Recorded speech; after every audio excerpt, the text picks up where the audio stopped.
Hello, YouTube, and welcome back to the Nitro Addiction. Excuse me. Sounds like I'm losing my damn voice again. What's going on, Steve? How you doing, brother? But yeah, as the Cyclone RC, what's going on, brother? How you doing? As the headline stated, we won another race, and I didn't even know it was recorded, but it was just sent to me by JWRC. Thank you very much, brother. So here in a little bit, if you guys want, we will fire up the TV and see how I did. What's going on, big boys, toys? How you doing, brother?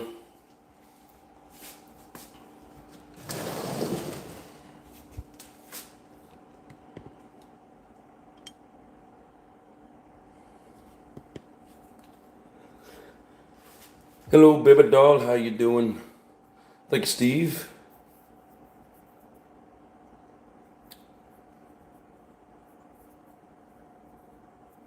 Thank you, Cyclone.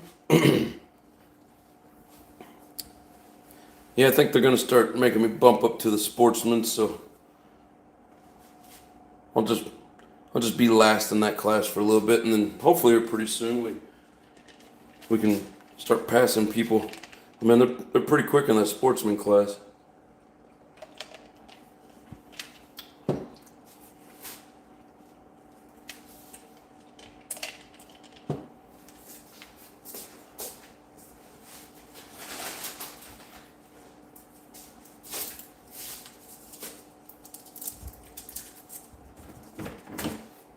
Let's see if I can get this video up on the big screen.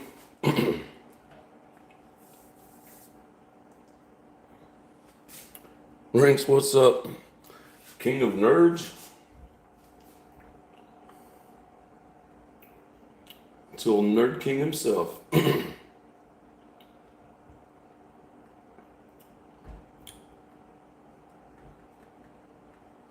this sucks. It's like I never got over that last cold that I had.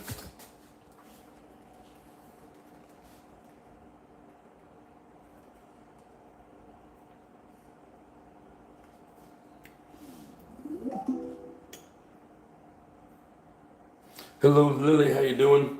Yeah,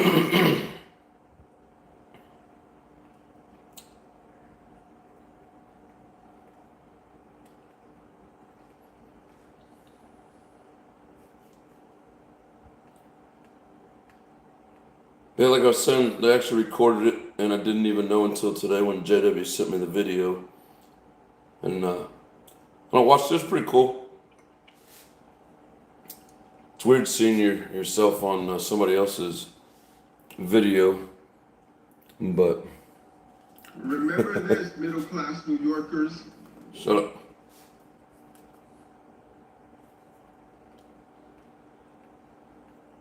Let's see here. Guess I'm about to go into the history to pull it up. It won't.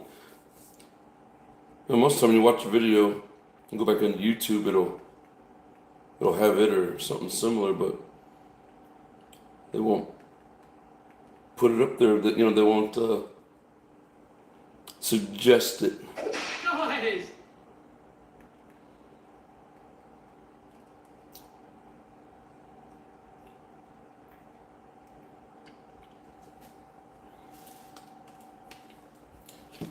I'll wait for a few more people to show up. Lotus, what's up, brother? Stopping to say hello. You gonna watch the race? I'm about to play it.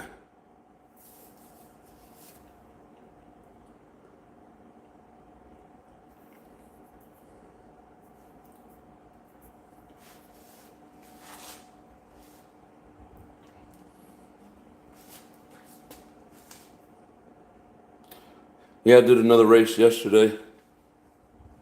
Different track than what I've been racing on. And it's only my second time on this track.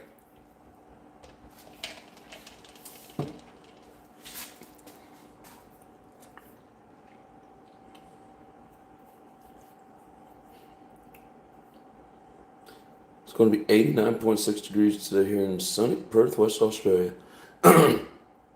Yeah, we got up to like 88, 89. Low of like 63, 62, something like that.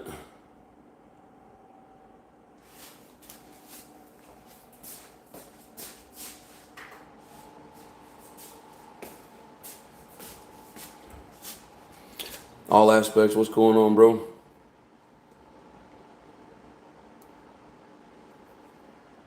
Freaking 27 and snow on the ground. Yeah, your video popped up and I hadn't had a chance to watch it yet, but I was like, ooh, I want some snow. But I don't get snow. Not down here. I have to go up in the mountains for that.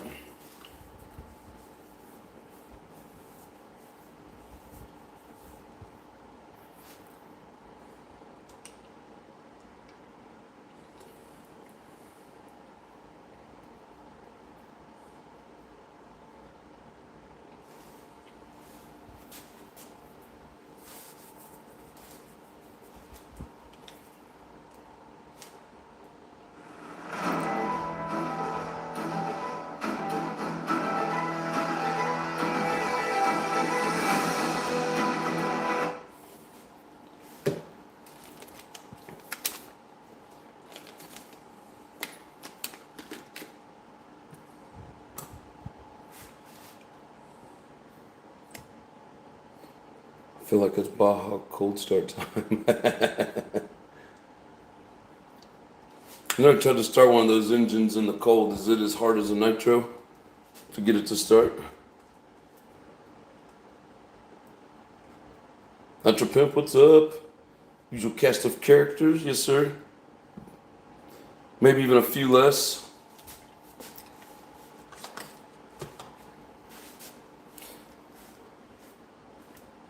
Two-stroke loves cold. Yeah. Good times. I still gotta get gears. I know I've been saying it, but been busy racing.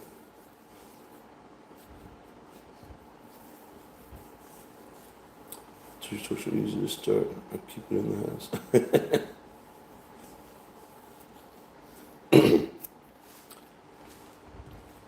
All right, so who's ready to see my race?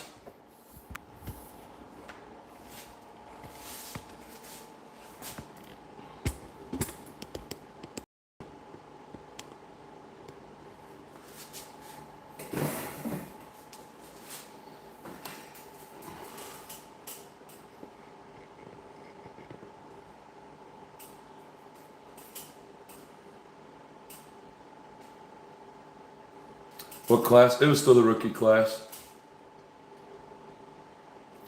So a little backstory to this race. I told the guy, you know, if there wasn't anybody that showed up for the rookie novice class, just to put me in the sportsman. But there was a couple of kids, you know, and usually kids are really fast. So when I first saw them, I was a little nervous because kids are hella fast at this shit. One of them was a kid named Max Line that he races the indoor track, and I guess he's been racing for like 4 years. I don't know how old he is. He looked pretty young, like 9, 10. I mean, he's young. And this was his first outdoor race, which it did pretty good on.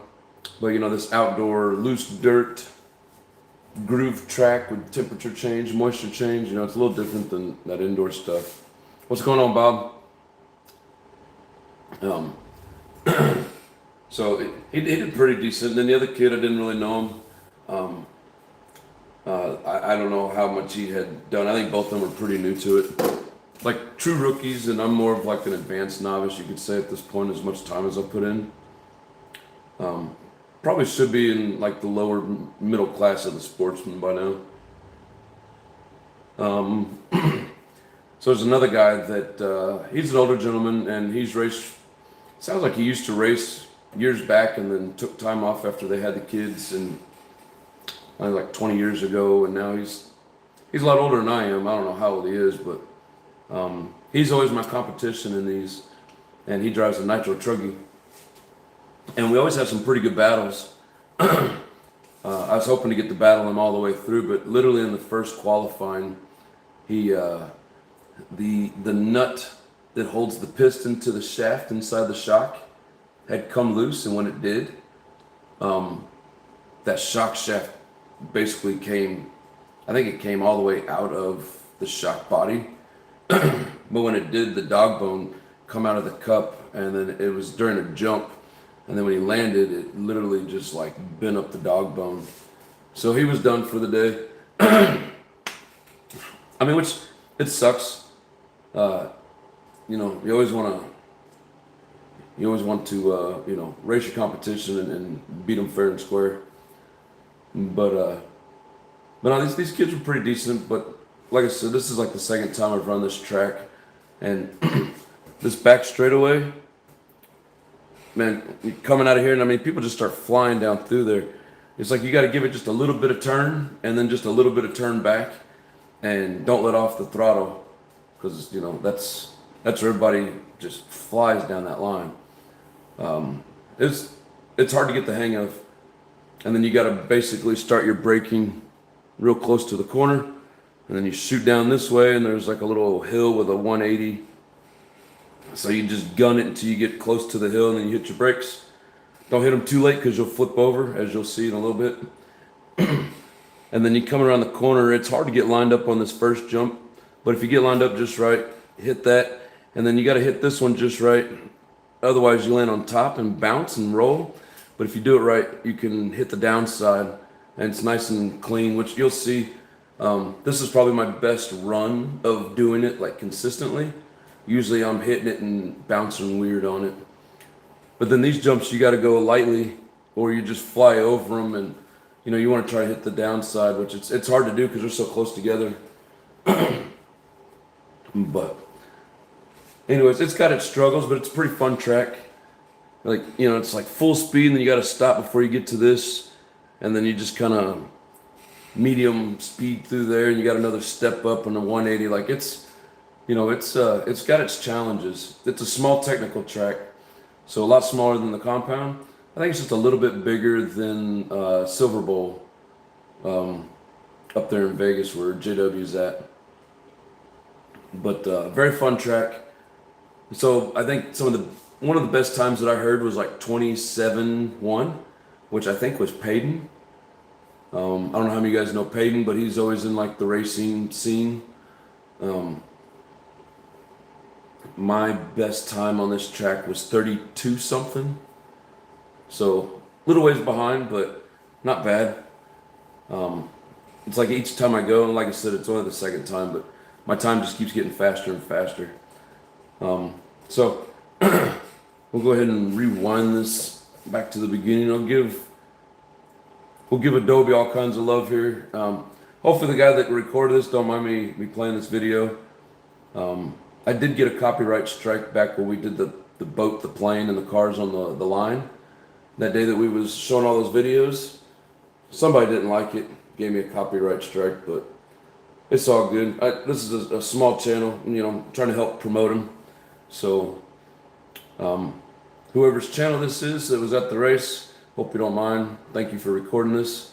And like I said, I had no idea that it was even recorded until JW sent it to me. So, has JW even made it in here yet? We got JP's in the house. What's up? I think I said hi to everybody else. Only one rule, drive it like you stole it. Oh, we do. But I mean, you know, it's like I'm getting to that point where, you know, I'm probably outgrowing the novice rookie class. I'm kind of in that cusp of, I'm doing really good in the rookie class, but looking at the times of what everybody else does, I don't know. I may, on a lucky day, you know, or a good day that I get a lot of luck in, I might be able to, you know, maybe hit middle of the pack just by checking their times, is, you know, what I'm going off of. But anyway, so here we go. This is Adobe Mountain RC, or it's a Speedway. They have RC track. They got a nice dirt oval. They got a huge real car dirt oval. Further up that way, there's a nice go-kart track, and they also run like sport bikes on it. There's all kinds of stuff out here. It's a really neat area. if you've never been and you're in the Phoenix area or get out here, check this place out. Really, really cool. But yeah, so this was fun. Hope you guys enjoy, and we'll get a few laughs in it. But for the most part, I ran a pretty decent race. It's my second qualifying. The other two kids that were in it, their cars had broke halfway through, so I literally had like a whole practice session with marshals. So that if you can get a practice session by yourself with marshals, nothing beats that, because you can push it and figure some things out. You're not worried about anybody, and there's nobody in your way. Or for me, what really sets me off is when they're coming up behind me. For whatever reason, it messes me up. But yeah. All right, so here we go. Fang CPO production. Once again, thanks for recording this. I'm glad I got to see my race. That's my buddy Tony that jumps in the lives every once in a while. In third, John Downs, keep it slow, a little slower. Second and third, catch up a little bit. Yeah, I was just going to get to the back and then sit there and wait on him, but... Alright, we're off. Here we go. John Downs, Max Mitchell, Eddie Clark. Ooh. Eddie into the fence, and now needs a little marshal help. Yeah, if you hit that little pipe, you're screwed. That's what happens when you short jump that thing. The A main in our open nitro buggy class. It's so hard to land that on the downside.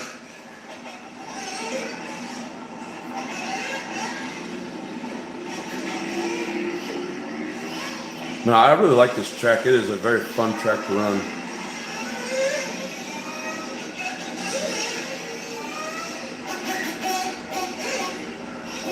As you guys can see, I put a white wing and white rims on this time. Usually I run the yellow rims, yellow wing. So we're on the track in the yellow, white, and a white, blue, yellow, and orange on the 33-4 right there.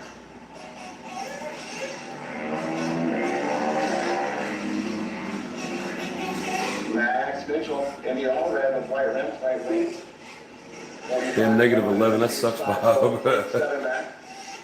And then it's going to be Eddie Clark. Been a while since I've been in that kind of cold.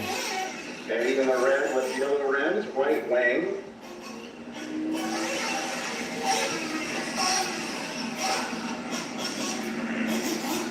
And these kids, they were doing pretty decent. They just need some more practice time. John Downs 3 laps in on a 20-lap pace, 20 and a 10:17.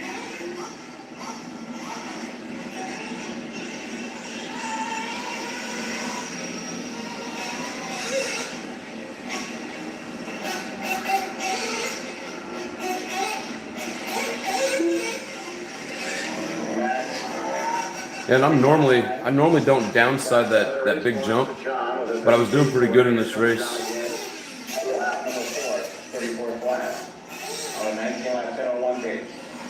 And that's another one that'll get you.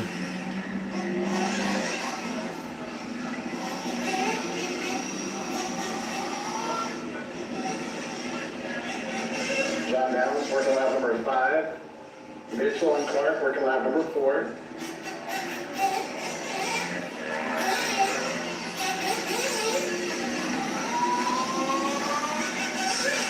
Max coming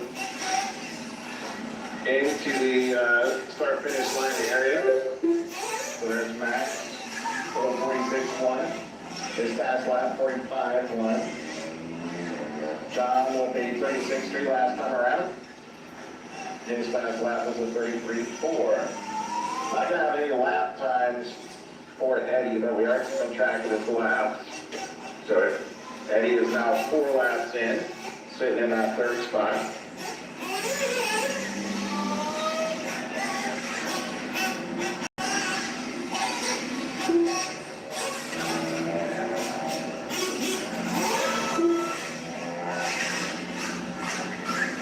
And of course, I was the only one that had to pit. 42.4, so that's a new fast lap there for Max Mitchell. That kid just flew over that. After announcing Max Mitchell, about 10,000 times. Trying to say Max Mitchell. I'm not gonna lie, my brain's hurting just a little bit. John, we're on number 8. Big here from Eddie right there. And that corner where I just slid, like it gets loose real quick, and if you don't start your braking in time, it's a pain in the butt getting through there. So John working in lap number 8, Max working lap number 7. What engine did you run this race? Max with the So the engine was the 83, and welcome Texas, didn't see you in there, bud. The tires I was running, so those tires that were given to me last week, they're Lugs Protec, or Proto, or I think it's what they're called Proto, but they're Lugs. And they had a pretty good grip. I was happy with them. I ran them through 2 qualifyings in this main, and they already had some run time on them. I didn't have any problems with grip.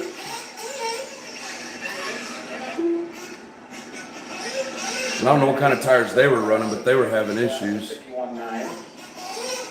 Max Mitchell that time by 44.7. John Downs 37.4. He's on an 18 lap, 10-15 pace. Max is on a 15 lap pace, but Eddie looking to go 13. That was cool. I actually made it to the finish line right just before the buzzer, so I got to do another lap after time had ran out. Take 10 minutes.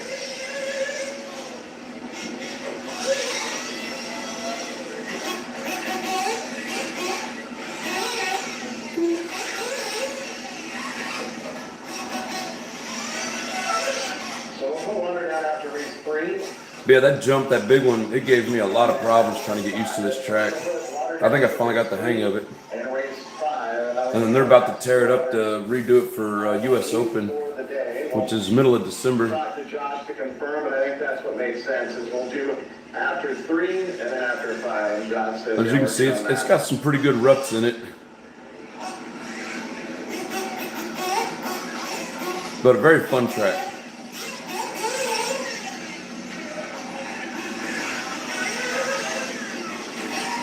Best part about this one, when you gotta go out there and get your car, it does not take all day. So you get a lot more run time in.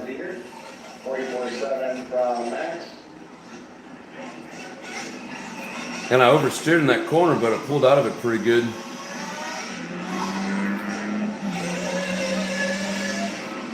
A couple weeks ago, I gave it a little more toe out in the front, and it helps me spin around that 180 rope a lot faster. Number 10.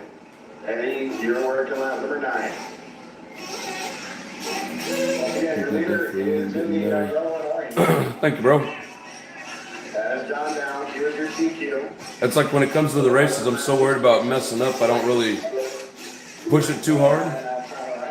I'm just trying to run a clean race. But I'm getting the feel for it a lot better. These smaller tracks are a lot easier to get the hang of. For me anyways. And you know, it's so hard to see the other side of that big track, but in the compound, like it's got so much technical stuff to it. But no, they're all fun in their own way.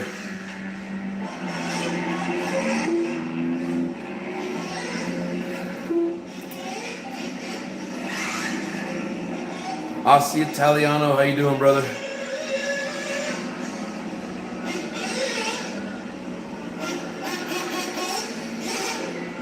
2 minutes left. Here we go here in our rookie A main. Back straight, right behind you. Thank you, Josh. And that turn there was so rutted. It was a pain in the butt. And right there, you roll it so easy going around that corner. So many potholes in this thing.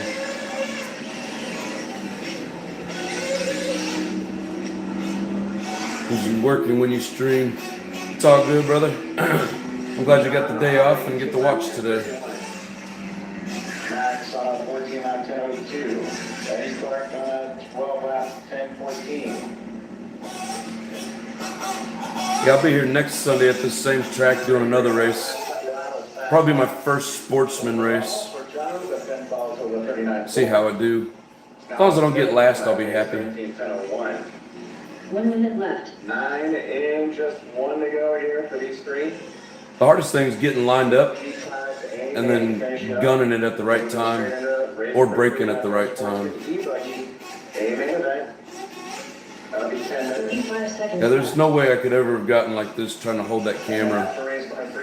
That's why I had to quit filming while I was trying to drive at the track.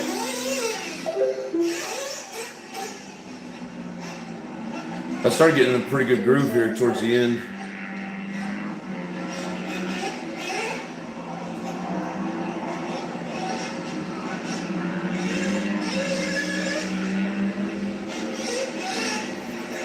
I'm addicted to this 15 guy. seconds left. Roto Star system. It's awesome. No pull start. I like the bump box on these sealed engines. And this thing fires up so easily. You know, heat up the engine and then just burnt and it fires right up. Love it. So yeah, I hit the finish line just before the buzzer. So I was able to finish out another lap.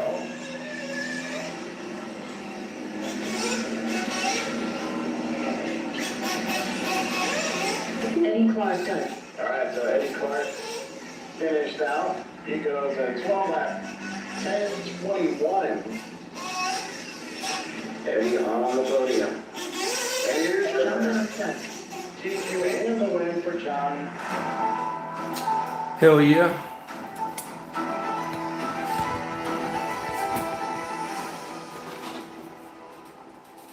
Hope you guys enjoyed that little joy race. Yeah, I wanted to, since I was using the white rims, I wanted to try out my new white wing. Messed up my sticker a little bit, but nicely done, sir. Thank you, off that guy. Appreciate you, brother. Thanks, Bob. This is awesome. Sweet man. Thank you, Lotus. Typical Melbourne weather today. 4 seasons in a day. Yeah, we get that every once in a while, too.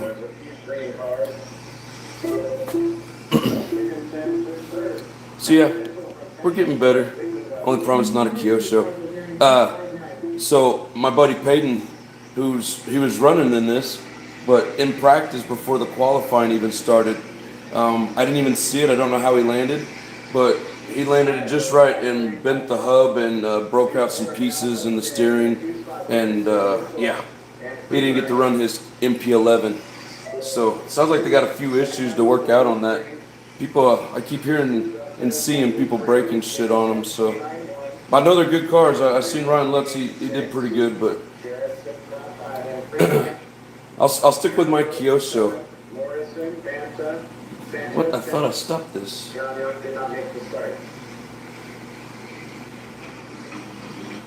That was a good race too, but thank you, Lotus. Member for 16 months. Look at you go, brother. Appreciate it. You know, I've had some pretty hard hits with this. So to start my day out, I was on the track maybe. Look at that. That's pretty. I was on the track for first in the Nitro B man. Yep. Yeah, he did pretty good. But I was literally on the track for maybe 5 minutes, and that jump coming across the end there, where you cross the finish line, all of a sudden it turned hard left and went right into the steel ramp, like pit ramp. I don't know where it hit. I couldn't see anything bent. I couldn't see any like noticeable damage, but you just heard dong, and Peyton was standing there at that time, and man, I thought I was going to hit him. But man, these wings don't last very long. I literally only ran this thing in one race. Started getting chewed up, but yeah, so it just turned hard left, and I thought maybe I just overdid it and didn't make the turn, but come to find out, it kept turning left on me, and then all of a sudden it quit working. So I took it over to the bench. Mario, what's up?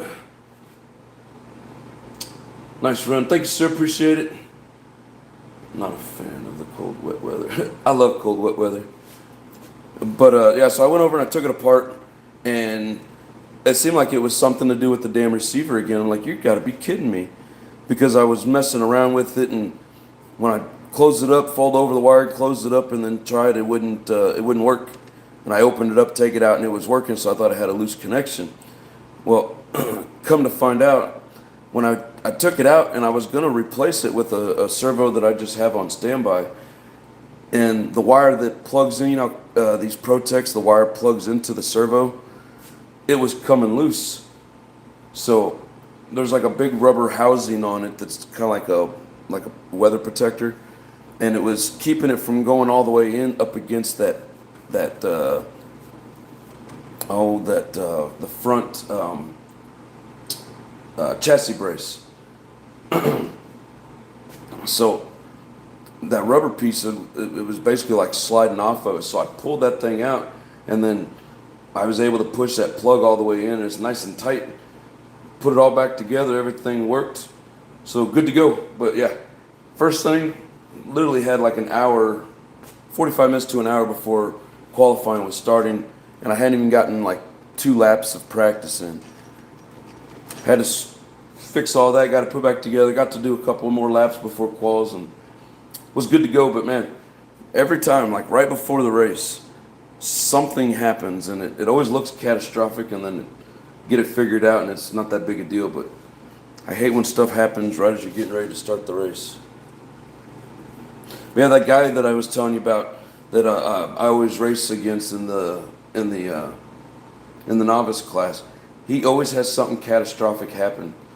Like one race, his steering servo went out, and he just drove straight into oncoming traffic and collided with somebody, and it ripped his A-arm off. It ripped the drive cup, like broke half the drive cup.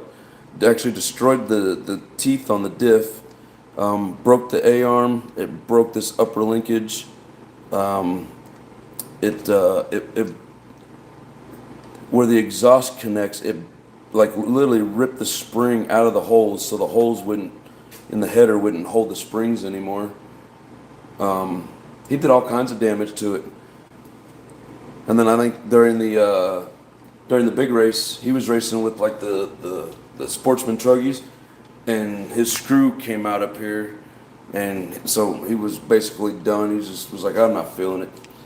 But that's it was a good crash, all right. Only nitro, no electric RC for me. Yeah, even out there marshalling for the electric, I mean, I'm just like, this is boring. If you guys have never marshaled during a nitro race, you do not know what you're missing. Like if you love playing with nitro and just love the sound, whether it's 1 or 2, 3, whatever, until you hear 12 or 13 of them just screaming past you, you have never experienced nitro, man. I'm telling you, that is the coolest thing in the world. It's deafening, even with the truggies. And it seems like the truggies are so much louder. I don't know why, because they're the same engines. But man, just deafening. And my paint's chipping off of my new body here. I'm gonna have to do something, try to fix that.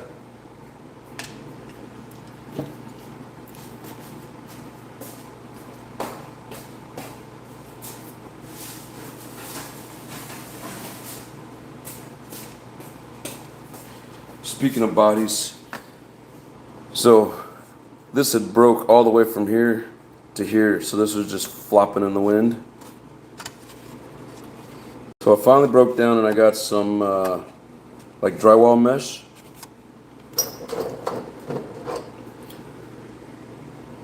And then I got the E6000 Premium, industrial strength contact, blah, blah, blah.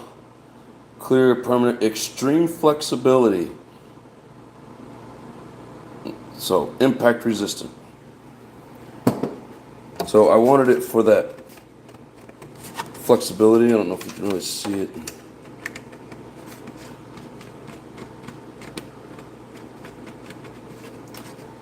So it held up so well, it found a new breaking point. and just broke all the way through this. So I did a little emergency repair, and because I wanted to finish practicing in this body. I didn't want to practice with this one. I'm trying to make this one last the whole race season, and then we'll turn it into a practice body. But who all wants to see my newest creation?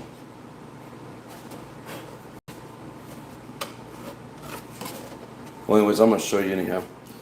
So,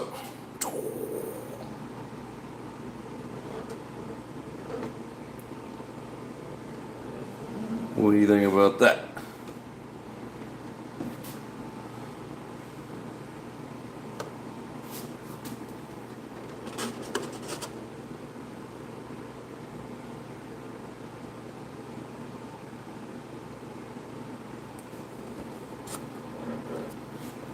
I don't know if we're going to use this one for racing or turn it into a practice body or what, but this is one of my better turnouts.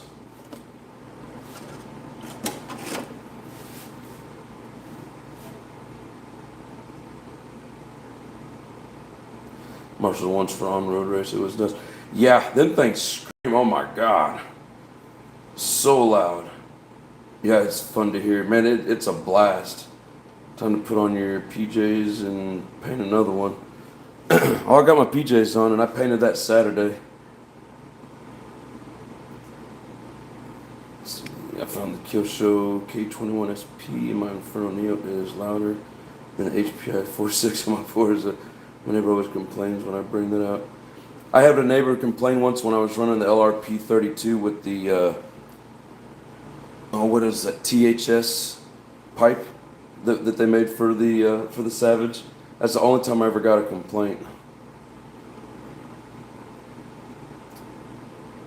Thank you, Jay. Appreciate you, bro. Says, man, you're getting good at that, bro. Yes, sir. I'm getting better.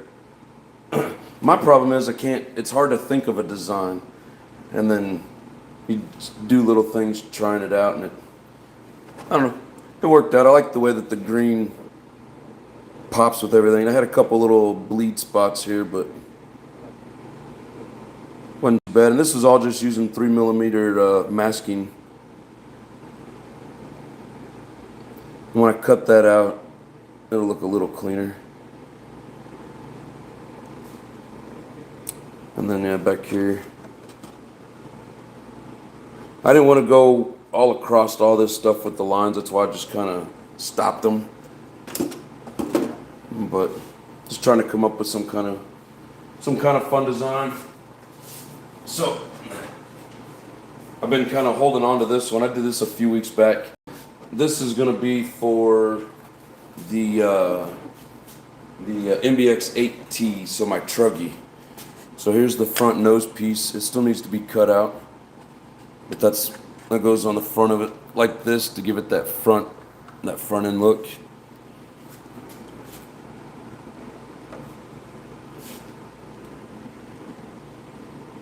This is a cherry red, I think is what it is, and then I used the brilliant blue around the windows.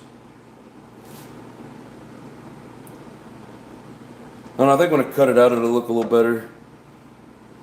I don't know. I thought the blue would go with the red a little bit better. There we go. Maybe I should zoom out. But it was fun. It'll be cool.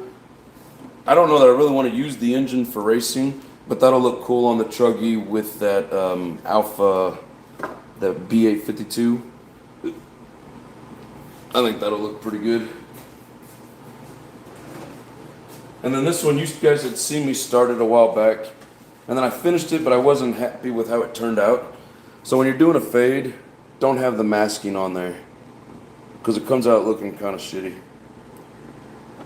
But I'm gonna do this one again. I'm gonna try and match, but I'm gonna do the fade different. So I like the color scheme of this. I just don't like the line.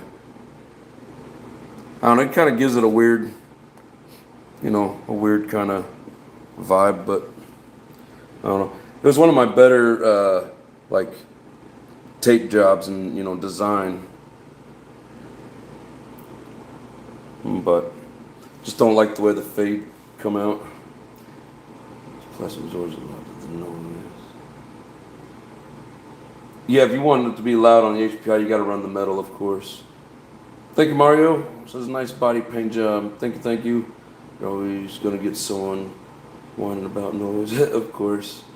I painted mine black and blue, the black wheels. It wasn't as hard to see as you would think, but brighter is better. Yeah, and I did this black in the back, and I only, when you cut it out, it's only gonna be like here, and the cutout's here. So it's not a lot that's black, and I'm gonna run this with a yellow wing. So that'll help you be able to see it. Yellow wing and some yellow rims. I think that'll look cool.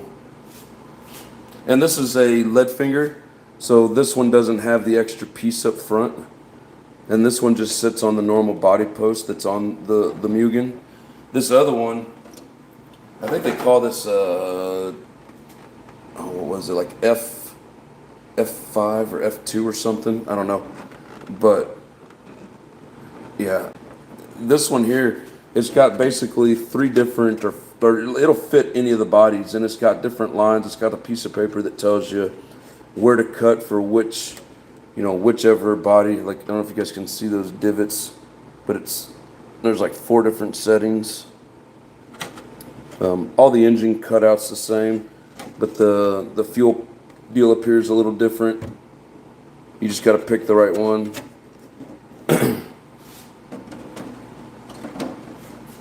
And then I think I've got one more you guys haven't seen.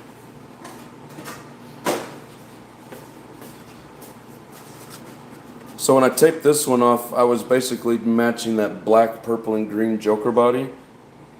I got the lines right. Had some issues with the lines peeling and trying to fix them, and like this side here looks a lot better in the cut. I shouldn't have done the blue. I should have probably done more like green and purple instead of blue and white. I think green and purple would have looked cool with that. But so just trying different things. And like this one here goes on, if I'm not mistaken, I think this one goes with the damn it. I think this one goes on the Mugen. But it might be on the 48.3. Hell, I don't remember. But yeah, I didn't like the color combination with this one very much. Thank you, Steve. This is a nice paint job. Put a 9886 on that 4.6 and you'll wake up the whole neighborhood. Yeah, right. Pretty sure the pipeline on Vorza is metal. I'll have to check. What's up, Raw? How you doing, brother? Man, so many people coming in late and missed the race that I was showing, but if you rewind, you'll be able to see yesterday's race.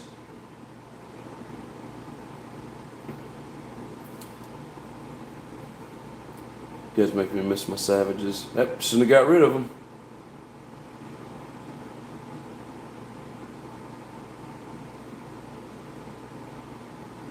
Thank you, Jay. Appreciate you, bro. Yeah, the Savage is a blast. You gonna race the Truggy? I don't know. I haven't put any practice time in with it. I don't think I want to start this late in the season actually trying to race it. I'm gonna get it on the track and do some racing, but I don't think I'm gonna get it in this season.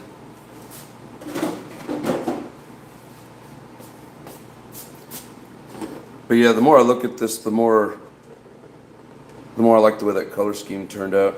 So it's just a fade, and I hit the purple in the back and shot it down the middle, and then hit the orange on the sides. I was gonna leave a little bit on the bottom for like a yellow, just like a yellow edge, but it didn't turn out that way.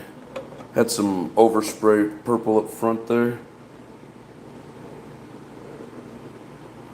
Yeah, this one will be fun to drive around.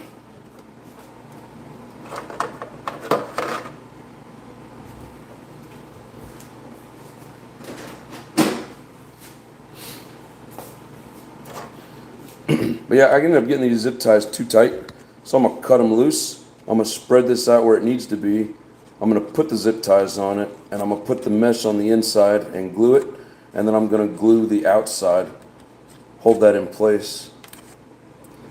Like one of that Techno 48.3 that's sitting over there on the floor, the yellow body that came with it, the guy had done a patch job kind of like that here, and he had some glue over it.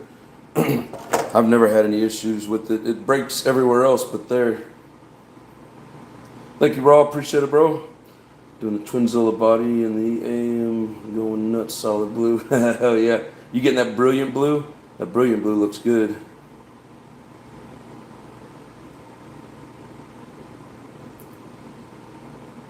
Good beat body, never a waste, right? You don't want to waste them. Paint job looks awesome with the fading into different colors. Thanks, bro. I do appreciate it. Oh, the guy says, me. I do miss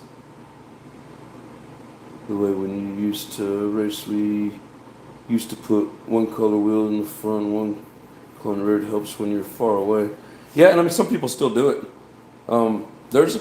Online, there's a couple different places where you can get like any color rim that you want, and you can set it up however that you want. Me, I'm kind of one of those, like I don't color coordinate like dress clothing and all that, like I don't care about style. But when it comes to my buggy, like if I've got white wing, I want white wheels. And with the body like this, I can run either white or yellow.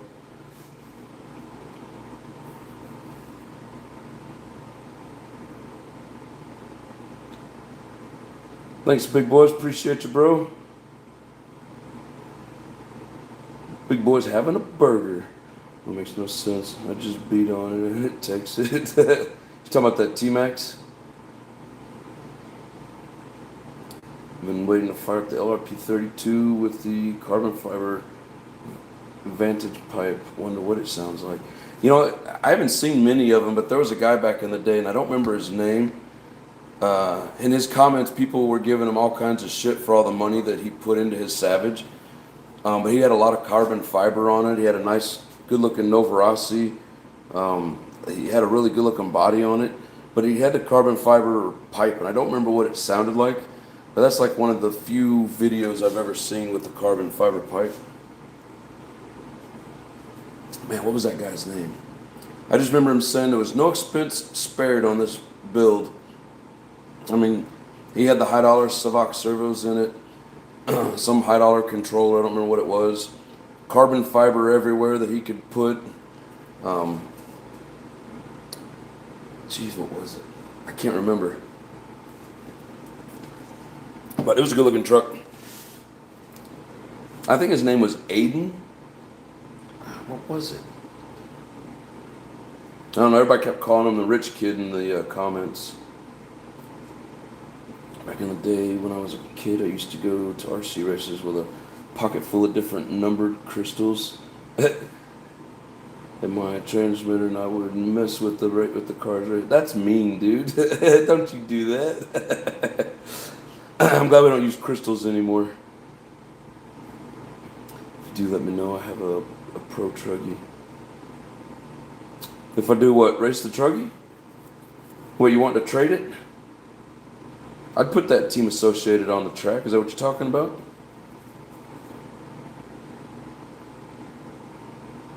I was such a shit disturber. Yes, you were. Dude, that's savage. Have a few of those boogie savages. Put crappy bodies on them. It's even it out. Well, hell yeah, Jay. Yeah, that's a good, that's a badass Team Associated. Just most of my trading stuff's back at the house in Kansas City. Man, that's... Hell, I'd love to race that thing. That'd be badass. Yeah, just get started, just to get the feel for the truggy. I'm going to drop that block engine. I got a block engine with the Samurai pipe on it. And I don't remember if it's got the 7.5 or the 8.5 header. But I have an 8.5 header just for the truggy. And then a couple of servos and should be ready to go.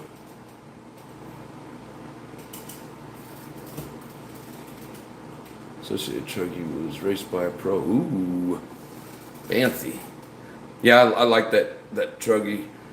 I've never had a team associated other than the MGT, but man, their buggies and Truggies look good. And one of the guys that won the intermediate buggy, he runs a team associated. You know, I mean, their setup's good. Of course, it's all about the driver. You know, they're all pretty close to the same. You know, some of them just take more of a beating, and then some of them are just easier to set up than others. But yeah, that'd be badass.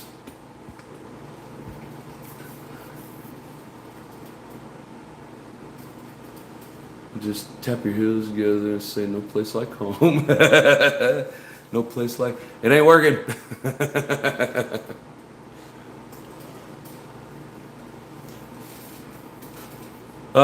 I don't think the guy that sold me this was a pro, but he was pretty good. So I mean, it was raced by somebody a lot better than me. But guys, I need to get some practice time and just get out there and push it and get a feel for, you know, getting through those turns. The turning's the hard part. You know, it slow down so much. You know, you don't want to roll it, don't want to hit the pipe, don't want to slide past your line. You know, it's like I need to get used to braking at the right time and then getting back on the throttle at the right time. Those two things are hard. I have an RP32 in it now. Dude, you get 4 laps around the compound and you got to refuel. The RP32 does not work for racing. It's got to be a 21.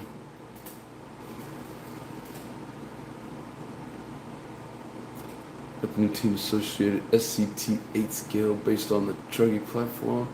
It's really smooth. Can't hear it roll. Does it roll in silence? One of the guys out here at the compound, he's got it's a Techno SCT, but he said it is basically the buggy, and there's a kit that you can put on it to give it the bumpers and make it the SCT. So it like takes off the wing and it extends out the front and rear bumper, and basically it's the same platform. But I don't know if he ran that at the big race or not. I know there was one out there, but I don't think it was his, because his is like hot pink. But it's pretty cool watching him drive it around. Do you keep a setup like when your buggy is set at this time or track change is made? I don't. I don't have like a setup sheet. I don't change it much. I just try to change it to the track. Probably wouldn't hurt to have a setup sheet. I've just never taken the time to do it. I do know that I'm running 10.87 and it feels really good. I'm not squirrely in the back. I don't just spin the tires. 600 and 550 on the shock oil, which basically is about, it's probably like 42 and 47 on the weight. For the most part, the rest of this stuff, I don't do much changing, because when you start changing things, you got to change other things. But what I did do is I set all my camber at -2 degrees on all of it.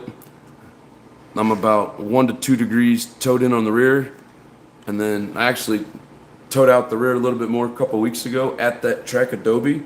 And I don't know if you guys seen that one turn on the back left, but it whips right around in those 180 turns. So now what I got to get used to is letting off the gas, whipping around, and then getting on the gas when I'm in the right spot. But yeah, towing these out really helped with the turns.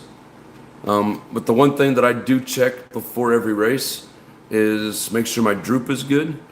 And I don't have a droop block, but I use the calipers and I check the screws. And so it's like 115.5 in the front, 125 in the rear. And then I always set my ride height, and it's 24 in the front, 26 in the back.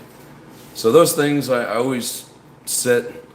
But yeah, some of those little adjustments, I don't mess with the pins, but they're in the bottom left and the rear, and then I don't know if they're centered or if they're like top left in the front so that the pin angles. Like if you angle them like that, and it's up in the front, down in the rear, it adjusts your steering and your, like it's so confusing. I don't really mess with that stuff much.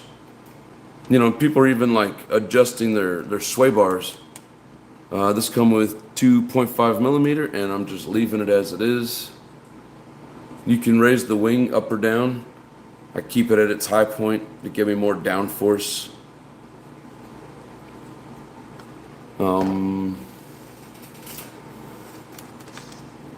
These are 21 degree caster blocks, or whatever you call these. There's 21s and 18s. Some people are changing their springs out. I think some of the pros are using the hot body, either orange or yellow. There's like a big talk about those right now, and a lot of guys are using the I think they're VP. It's either VP or MIP. I think they're VP Pro 20-hole pistons. Haven't messed with all that, but I try to keep it mostly simple. I mean, I need to learn how to really drive the car before I start doing some of those changes that aren't really they're not gonna help me out if I can't drive the car fast anyways. You know what I mean? Because a lot of that is like some of those changes you're getting tenths of a second. I need way more than that. I need like 5 to 10 seconds.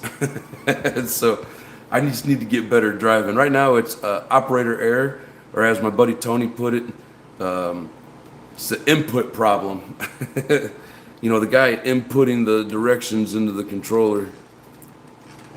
But now these are those lugs, Protos. What does it say? Yeah, Protos, Protoz. And I couldn't see the color of compound on these. I was gonna just run these for practice, but man, they were gripping up so nice. I just kept them on. It's almost kind of like an AKA I-beam, almost in a way. So they're like pins with a little bar in between.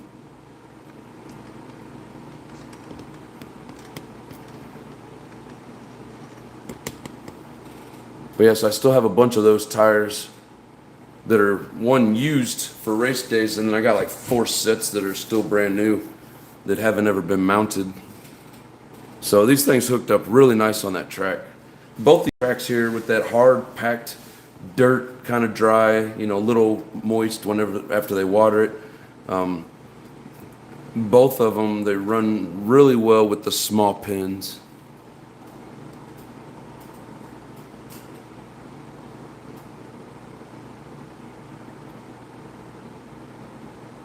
Can be very helpful data once accumulated. Yeah, I know. You're right, it can be. But I don't go enough different places to really change it. And when the weather changes, like when it gets hot, you thicken up your shock and your diff oils. The compound of your tires, you go from soft and super soft up to soft long wear or even medium, just because that heat is just going to shred them. A little thicker in the diffs, a little thicker in the shocks. That's really the only setup stuff that I mess with. Because the rest of it, I don't want to mess with, I'm 2 degrees camber in, I think, on both or all 4 tires, and then whatever this toe out is, 2 degrees, 3 degrees, whatever. We didn't really measure it. But, little things like that. I'm not just going to I don't change things enough to really mess with the setup. I just know what oils that I use at what temperature, and then like what tires that I use with temperature, moisture, and track setup, which pretty much out here, the only thing I run on is bumpy, rough, rutted, hard-packed tracks. So, but it's a good point, Bob. Thank you. It's awful on fuel. Yeah, very awful on fuel. Down south we call that good. BBET is back. I'll thank you, Jay. Hit that like button, please. That weird certain first never tear up, so to speak. Do what? Certain ones you never tear up, so to speak. Talking about bodies or just RCs in general? Keep getting Timu ad popping up. Is that normal? Dude, the ads pop up no matter what. The thing that I can't stand is all the Viagra and Cialis or whatever those stupid medications are, and it's almost like listening to like a soft porn book being read by these girls. And like, man, shut up. I don't care. You know, I just want to watch the video and watch it. I don't care about your stupid drugs.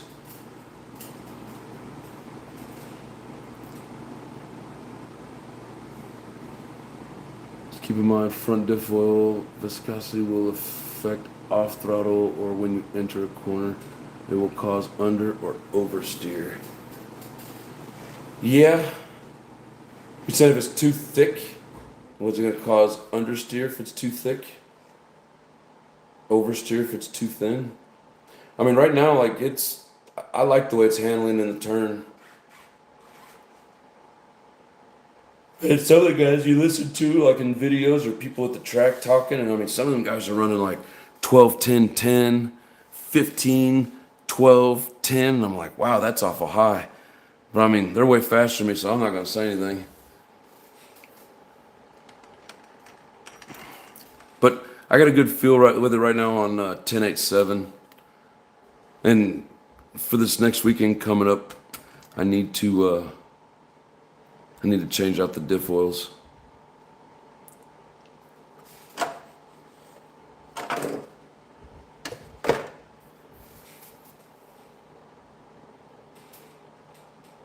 Yeah, but you can get different thickness bars. Yeah, on the on the sway bars. Yeah, I think I'm about right on the sway bars. I mean, if you go too thick, then it's like it's not floating as much. You know, it pushes and it'll mess with your handling. You go too thin, and then it's just too bouncy back and forth. So I think I got a good happy medium right now. And like I said, whenever I get better and I know what I'm trying to feel for, trying to slide through the corners and get on it, you know, right now I'm just trying to make sure I run it clean, you know, with minimal crashes. And honestly, like my qualifying yesterday were way better than that main. Hell, I got a 32 in the qualifying for lap time. I think 33 was my best during the race, but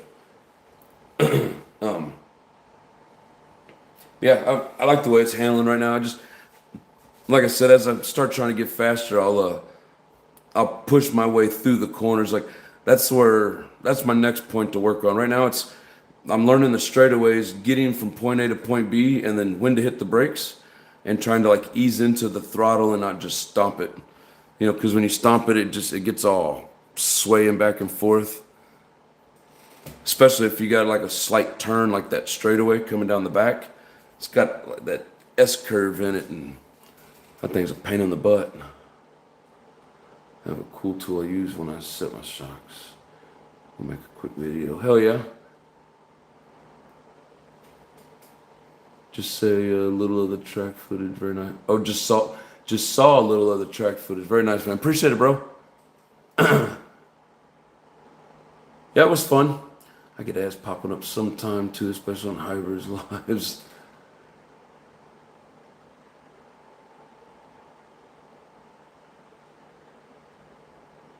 Finally get my new RC room set up. Yeah, I like that new table you got in there, bro. It looks good. It just got to pop up now. YouTube attack the bigger channels with ads and depends on if they have ads set too strong or not.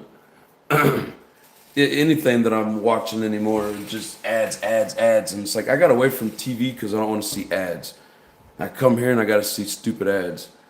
You know, I get one or two in like a longer video, but some of the things that you watch, especially if it's like 45 minutes to an hour long, man, it's like an ad every 5 minutes, and it's like, man, this is worse than TV. And I'll turn the video off and go to something else. I can't stand it.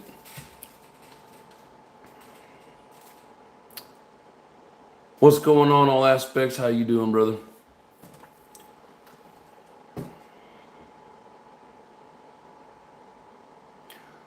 Find it's all driver preference on oil viscosity.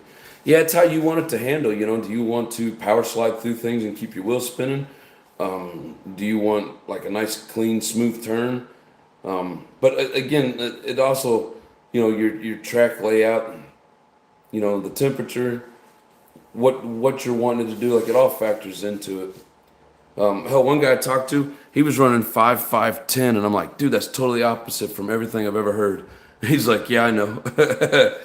But I mean, he liked it, and he was sliding through the corners, doing his thing, and he was a pro driver. So it's like, man, you guys do whatever you want. I'm just gonna stick with this for now until once I get the hang of it, and then I really start trying to push my time. Then those little things of handling like that, I'll worry about more. But right now, it's a lot of trial and error and work just for me to gain a second. You know, I need to get my time. And I get it, like, you know, if your setup isn't very good, you're not going to get that time. But I think it's close enough now that I'm working on that consistency, which I'm running like 93 to 96% consistent according to those lap times. So as long as I keep that consistency, I'm staying on the track, I'm not wrecking, and then slowly push my time. You know, that's the method I'm trying to do. Eventually we'll get to that point where I want to shave some tenths off and, you know, we'll do the extra steps.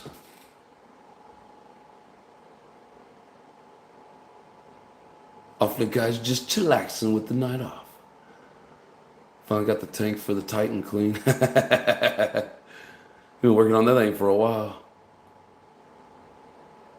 You have your lines figured out. Yeah, were you watching that race when I was playing earlier? If not, you can rewind the video and check it out. But yeah, like getting the lines I'm getting a lot better at that now. Now it's just powering through the corners and keeping up with the fast guys.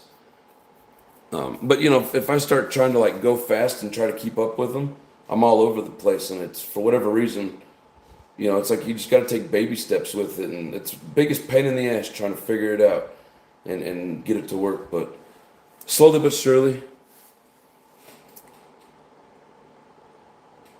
So that could be.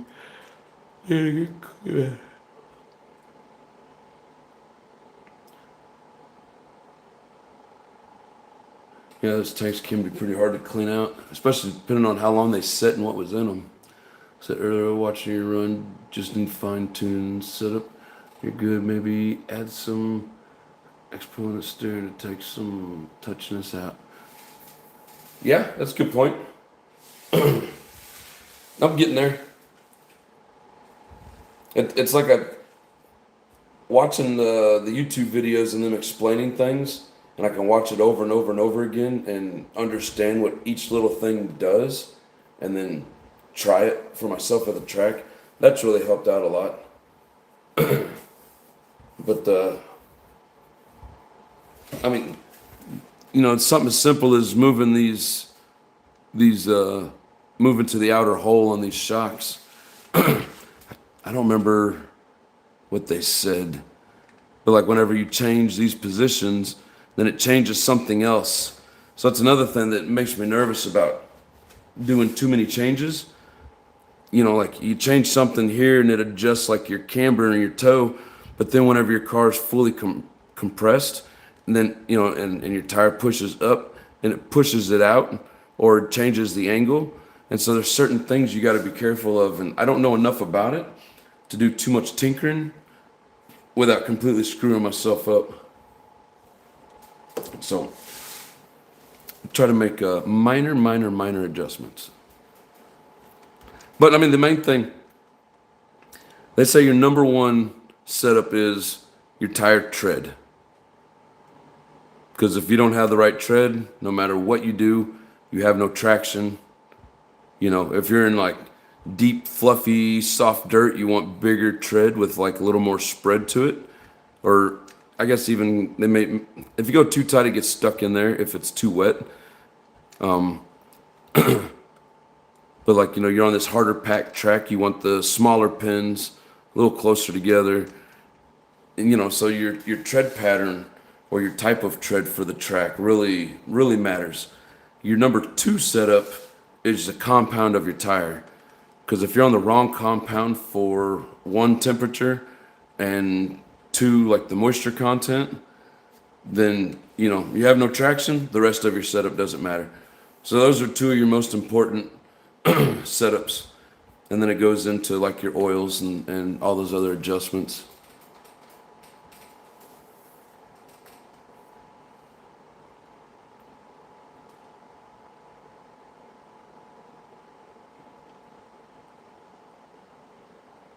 Often guys are fat fingering it again. Greatly improved since the first time you were going out. Yes, sir. Yeah, and I'm glad that it's noticeable and you guys can actually see it. Because I can see it and I can feel it, you know, but other people noticing it really justifies it. What's scary is an ad popping up of something you were thinking about. Talking about it's one thing, but thinking about it, that's a whole new world of oh shit.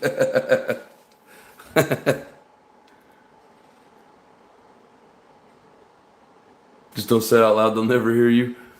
That's what he's saying though, and then it pops up when you didn't say it and they didn't hear you. That is creepy.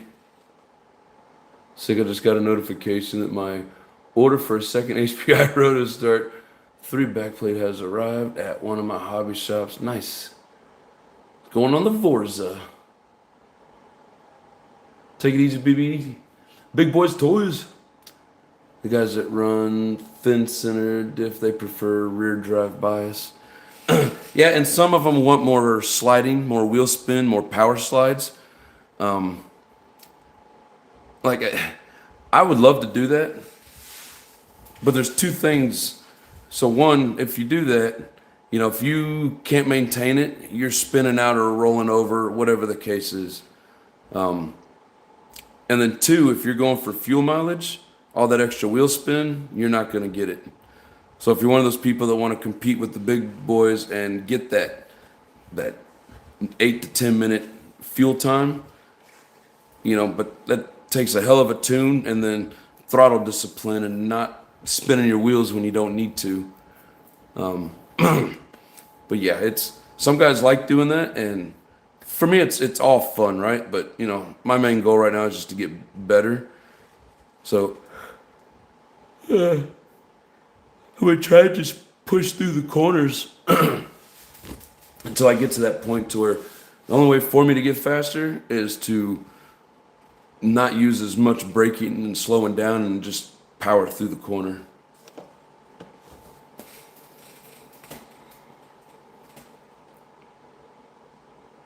YouTube is terrible for me on the ads lately. Can't hardly watch anymore. Yeah, YouTube's just becoming a joke.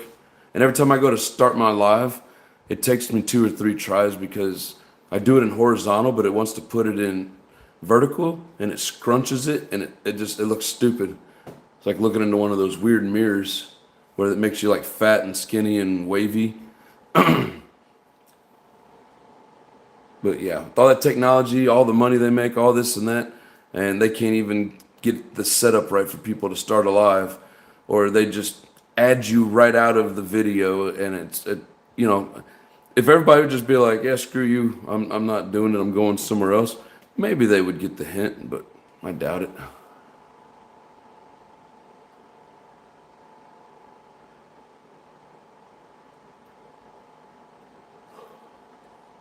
Just don't make a bunch of changes at once. Yeah, good point on that too. Set up sheet, just write down what changes you made so you can go back immediately. Right. Yeah, it's like if you have enough time, you're doing like a practice day, going through and doing the minor changes. But again, like, I'm still so, I can call it nervous, timid, whatever, when it comes to like certain angles on the track, it's hard for me to really judge what angle I'm driving. So like for instance at the compound, that one straight in the back where you come off of that step up and then it like turns and there's like a short straightaway. Well, that straightaway angles away, and it's so hard to line it up properly, and man, them guys just fly through there, and I don't get it. It's like you gotta know your line, and some of it just takes a shit ton of practice.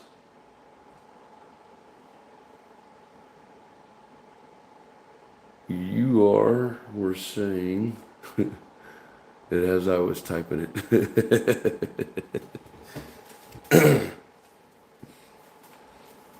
You were typing a couple extra words in there, bro. Man, it's good times. I'm enjoying it.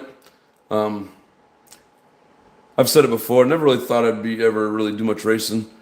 Didn't realize how much fun I would have. I didn't want to be one of those people that would just obsessed over it and it just turns into more like a chore than fun.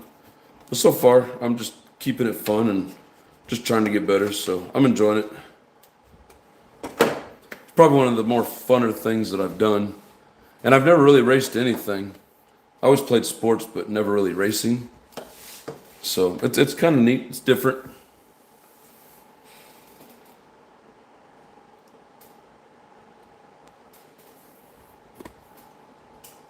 Texas Hill, what's up? Congrats, man. I was just watching some of your race. Cool, brother. Thank you much. I appreciate it. It was fun. Do some pro races. I watched the tracks are so big and undulated. I don't know if I've ever seen that word before. The parts on the track, you can't even see your car. Oh, no, dude, it's hard. Like before they changed this last layout for that weekend, that step up right in the middle that goes towards the back that I was just talking about, it was so high you couldn't see your car until you come out of that corner. So you didn't know if you were pointing the right direction, if you flipped, whatever, until you saw it pop out. So they cut it down some and made it more visible, which is really cool. But yeah, some of that shit, it's like, how in the hell do you drive that? Knowledge on paper and a reminder. Oh yeah, it's a good idea for sure. Texas Hill in the house. Dude, I'm losing my voice again. This is stupid. Northeast Mods, what's up, brother? Welcome back. How you doing, bro? I have a question for everyone. What year for the first RC control car came out? Wasn't that like in the 50s or 60s? I mean, I don't know exactly, but I've seen some videos on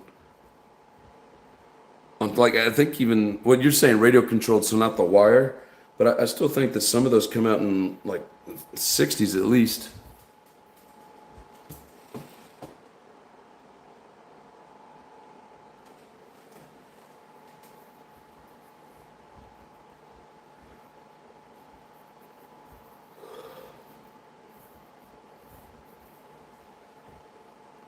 I believe 65 or 66. Yeah, I wouldn't know which year to guess. I gotta get me a drink, guys. I'll be right back. Keep chatting.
Oh, he says yes, years 1965. I was close. I said 50s or 60s. I couldn't remember. I just know I'd seen it recently. Not what year they started, but just knew that they had them in those years.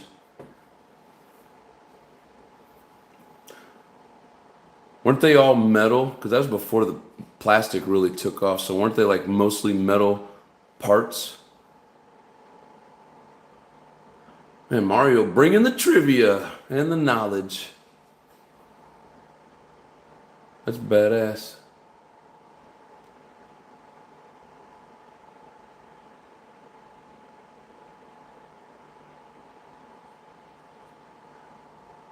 See where somebody said, "What's up, Malo?" Is there a guy in here named Malo, or did you try to say Mario?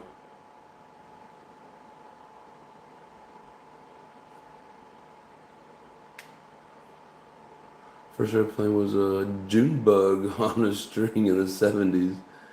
Yeah, we didn't get shit like that when I was a kid. We was po.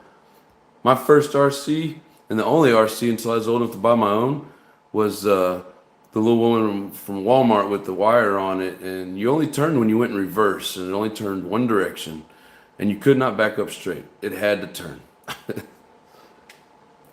Was Italian's engineering from Ferrari who did it for his son. Ah, yeah, radio control, not the wire.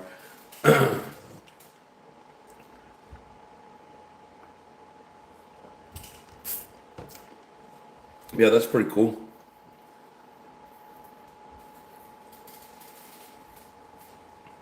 Had a Tyco turbo hopper. Yeah, the damn turner reverse. Yep, that was all I got to experience. It kind of turns you off from RCs. This sucks. And they didn't even go a half a mile an hour. But no, it was still good times.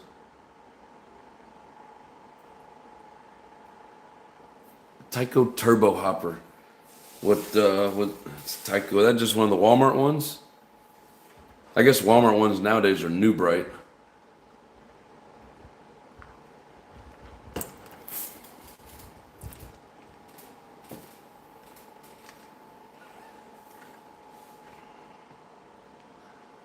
She sure is pretty.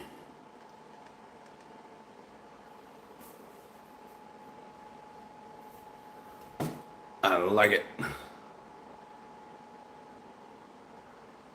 Damn autocorrect freaking sucks. Toys R Us, okay. Yeah, they were the more expensive ones, so I never did get one of those. I had to go with the Walmart New Bright. Had a Tyco Turbo Hopper too. RC racing started the same way, like in Formula One. Some crazy dude building Formula One. The same way in the RC business. Just people that were competitive and wanted to race. Radio Shack. Yeah, Radio Shack and Toys R Us were expensive. I never stepped foot in a Toys R Us until we had our own kid and went in there and bought some Christmas presents. But yeah, I didn't get none of that fancy stuff when I was a kid before Walmart Radio Shack. Yeah. Hey, but I mean, I'm a product of like the 80s and 90s, and our town had a Walmart for, I mean, as long as I can remember. I was a little kid, they brought it in. So in like the probably early to mid 80s, maybe something like that. And at some point they started getting RCs, and it was the wire with the reverse that turns. And that's all they had. It was like a forward and then a reverse turn. Forward and a reverse turn. That was it. Just like that one switch. Had something similar to the turbo hopper, but it was the Australian version. I think it was called the Jet Hopper. Huh. He says, I remember Radio Shack. We still have some Radio Shacks, but they're just not very common anymore. There are very few of them.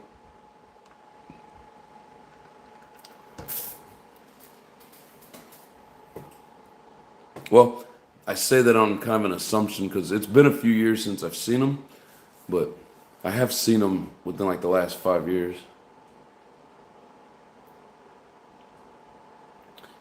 Oh, that store had the golden arrow from there. Nice. But it had a Radio Shack red arrow. We thought it was so fast. Yeah, I didn't get no cool shit when I was a kid. We were poor.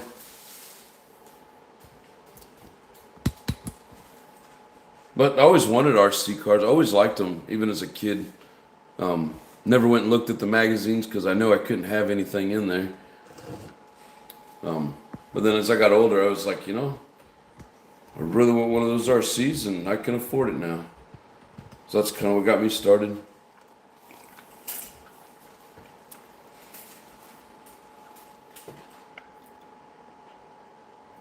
First hobby grade was a Kyosho Inferno. I don't know if you call my first one a hobby grade or not, but it was a Red Cat Tornado, a little 10th scale nitro buggy. And then the second one was the Caldera. And it was a 10th scale monster truck. Both 4-wheel drive, both nitro. The truck had a SH engine, and the buggy had a VTEC? Vortec? Whatever, little purple-headed engine. The engines were good in those cars, just the cars wouldn't run properly. They were good starters, though.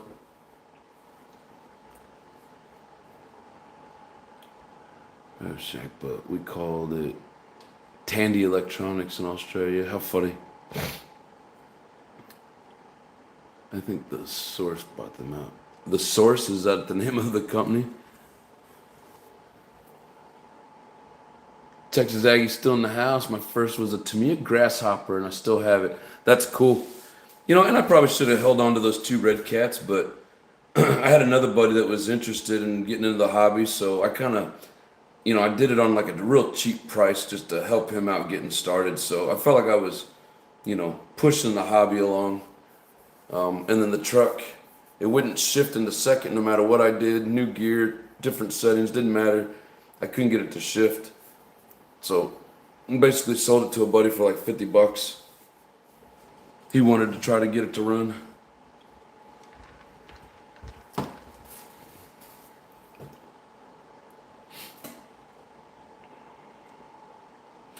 remember having a Clodbuster too, and I was so disappointed.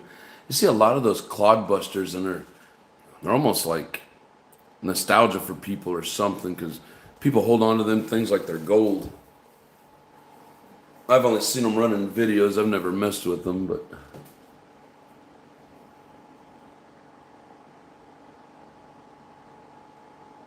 I get into RC while taking a break from racing real cars. Figured it'd be cheaper. I played myself. I never really got into it thinking anything about racing. I just loved the way they sounded and looked, and I just wanted to run them. And bashing's fun. I still like bashing.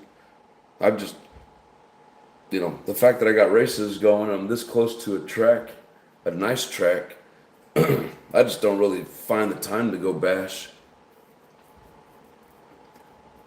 This next Saturday they're talking about rain, but there is like a bash deal, like a whole bunch of people showing up. I'm gonna try and go if I don't have to work, which I don't think I do. But like I said, they're calling for rain, so I'm just hoping that it only drizzles a little bit and then it dries up. We don't have to worry about it for the race for next Sunday.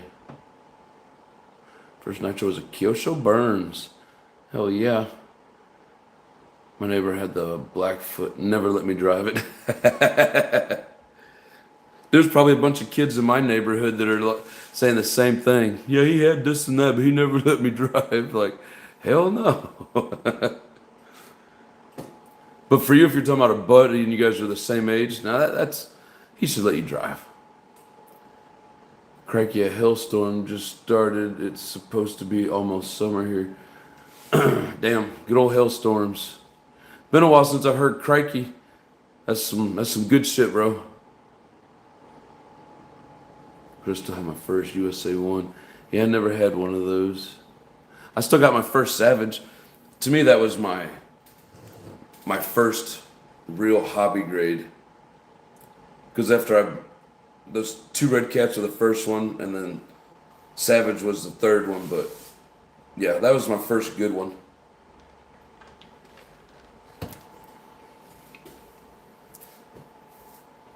You know, looking back on it, some of those old vintage ones, like they're not ideal now, but they're just something nice to have for a vintage car. It would be cool to have one, but man, some of those things are so hard to find parts for. If you do find one in good shape, they're freaking ridiculously expensive. Peace out, everybody. You gotta be up early for work. Hell yeah, Bob. Have a good night, brother. Thanks for hanging out. Appreciate all your advice.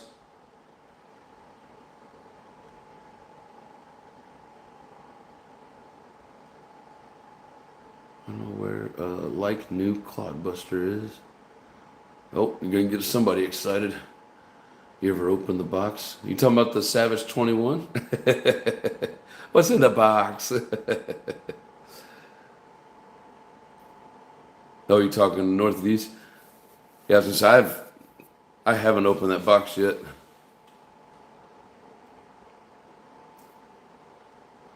I didn't get to make a video. Had too much going on lately.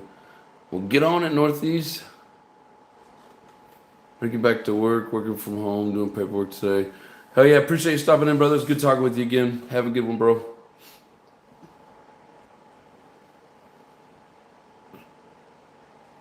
Cheers, bro.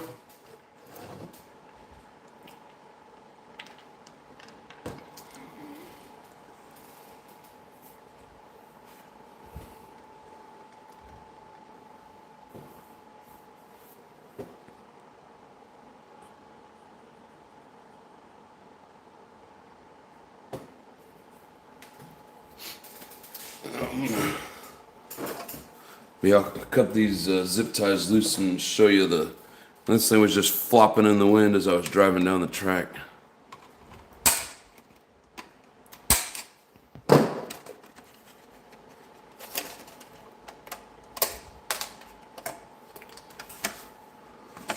Yeah, so I was cruising along and this thing's just sitting here flopping.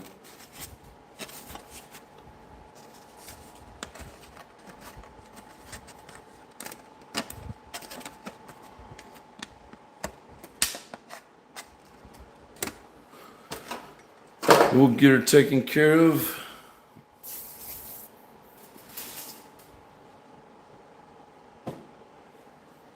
Printed a decal on my 1RC dirt street stock. We did some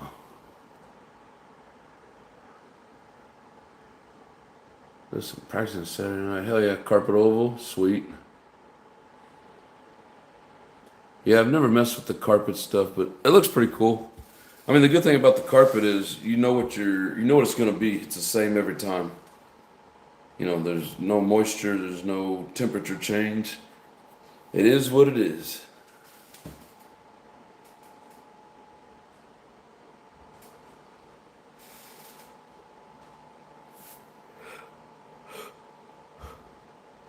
Oh man, I can't quit yawning.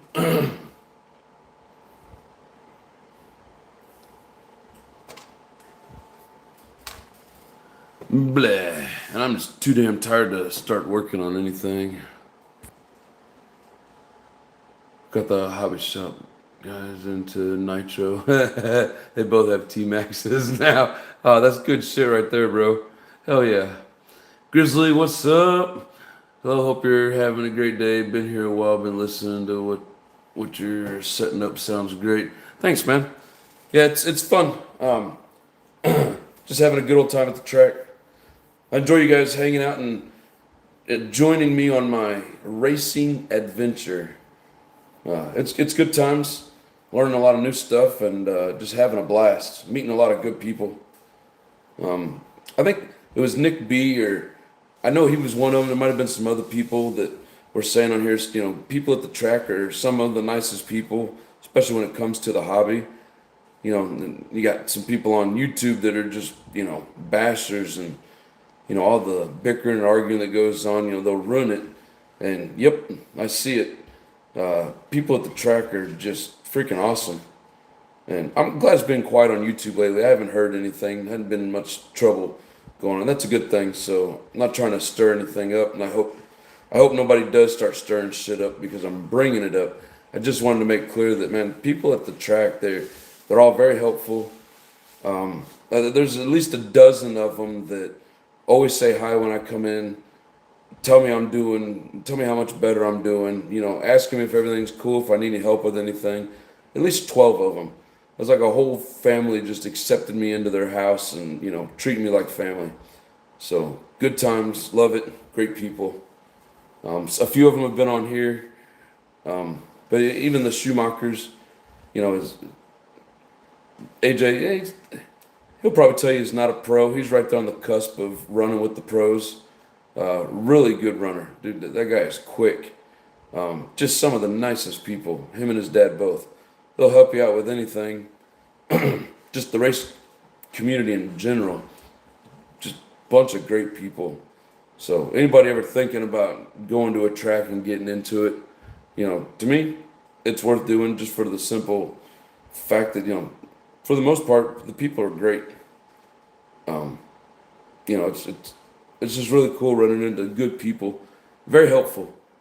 There's a few people that run techno, and if I don't have something breaks, they're all helping out. Like yesterday, one of Payton's cars, his MP11 broke again, so he couldn't run it. Another guy had told him, "Here, run my electric." So he was running that, and then right at the mains, the wires come unsoldered from like the motor or the ESC or something. And the guy that runs one of the new co-owners of Adobe, his name's Josh. I can't remember his last name. He's like, "Here, man, grab your battery and run my car." So just the nicest people. Anything to get you on the track. Like they don't care. It's all about just getting out there and being competitive, having fun, and just helping each other out, man. Just one of the nicest community of people. So if anybody's interested, and you're nervous about going and meeting new people and how people are going to treat you, man, track people are the best.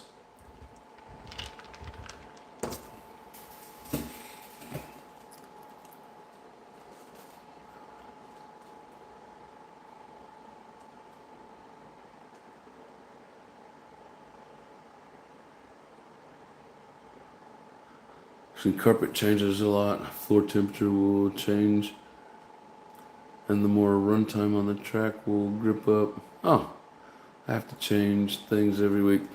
I guess I just assumed since they don't have to water it and there's no temperature, there's no weather change inside there. I just figured that it was always the same, but I get it. Makes sense. One thing that I hear about guys doing is they glue the side of the tires to help with more traction. Do you do that, Rinks? One has a Hot Bodies D8T. Other guy has a Tamiya 801T with a Dynamite XPE. Huh. Nice. And if some prick uses traction compound, it really messes with things. That's one thing I don't like about the 10 scale indoor dirt tracks is they're using that tire dope, and shit's messy. It looks nasty. The way that you watch them prep it, and you buy a new set of tires, you got to sand them down. Like, what are you doing? But I get it. You got to get it just right for grip. But I like playing on outside dirt. There is no tire prep. They're good from brand new till probably maybe just a hair smaller than this. These pins are still got a little bit of life left in them. They got a good couple of practice runs. Beyond that, they're Dunskies.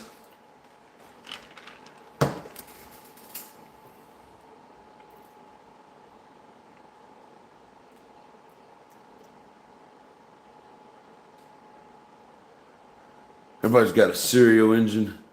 Everybody but me. There's a lot of Cerios out there. I almost bought one off of eBay, but I didn't. Just can't stop buying engines. Better stop it. Did you forget to send the Cerio 21? Uh-oh. Northeast has a Savage now. Hell yeah, bro. Welcome to the family. And off of MBX, I believe. And off the MBX. Yes, you glue the sidewalls to remove traction. Keeps it from biting and traction roll. Ah, that's what it was. Slide a little bit so it doesn't just grab a hold and throw you.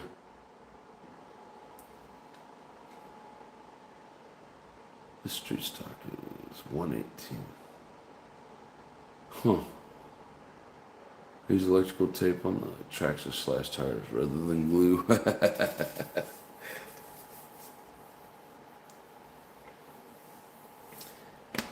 Yeah, all I gotta do is worry about the right tread, the right type of tread, and then the right compound. But, I mean, like, for the most part, you know, you go to the track and you see what everybody else is running. Hell, they'll tell you what's good and what's not. For the most part, you can get about 90% of the information out of people to their setup. Some of them are a little picky on some of the details, but for the most part, I mean, they'll tell you straight up what they're doing. You know, for a lot of them, they want a good race. You know, they don't want to beat somebody just because they don't know how to set their shit up. Like, you know, they want to help you out and make it competitive, which is awesome. I'd do the same thing. You know, you don't want to just be kind of like that race on, you know, yesterday. Like, those kids were new, and like, I don't want to just keep beating people like that. I need to move up and get some more competition of people that have been doing it for a while. I'm not saying I just win all the novice classes now, but I've been winning quite a bit of them, so I think I'm just about to that point where I'm gonna have to move.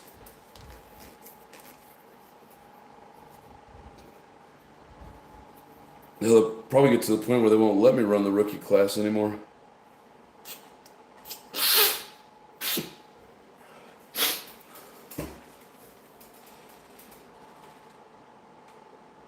Part of the gym and JPX 28 that I rebuilt for the shop owner. Hell yeah. Some carpet time would help you. The traction level is so high you can't make mistakes because I'm forgiving. When you go on the dirt and slide, you have a chance to correct. Yeah, but if I get used to sticking it and no sliding, and then I get on the track and start sliding, man, it's hard now. I can only imagine if I get on there and go from great grip to no grip.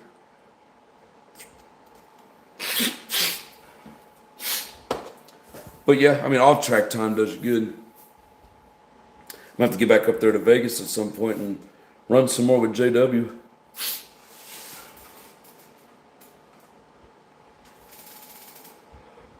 Every time I go into hobby action, because they're always got some kind of 10 scale race going on in there, you know, that try to get me to buy into it, and like, dude, that's just too much expense. I can't get wrapped up in that right now. Besides that, I'm having too much fun in the dirt. Anyways, it's getting late, guys. Like I said, I'm not really gonna work on anything. I'm getting tired, running out of shit to ramble about, so I'm gonna go ahead and just call it a night. I thank you guys very much for hanging out. It's been a blast. Hopefully this next Sunday, we don't get much rain. Get a little bit of race time in. It'll be fun. Find it easier on dirt because the carpet makes you smooth, and smooth on the dirt is fast. Yeah, I get that. Good night, Texas. Have a good night, bro. It probably would do me some good, but if I start trying to get used to something else and changing around and then go back, I'll just be all over the place. At least during the rest of this race season, I need to stay focused on this. Otherwise, I'll just have shit times everywhere. But, no, it's been fun. I appreciate you guys hanging out and joining me on my journey. Thank you much, everybody. Buddy, we appreciate you all. The chat, love y'all. Thanks, man. Appreciate you. You guys have yourselves a good night. Thank you very much. And until next time, much love and peace. Hell, I can't even talk. Later.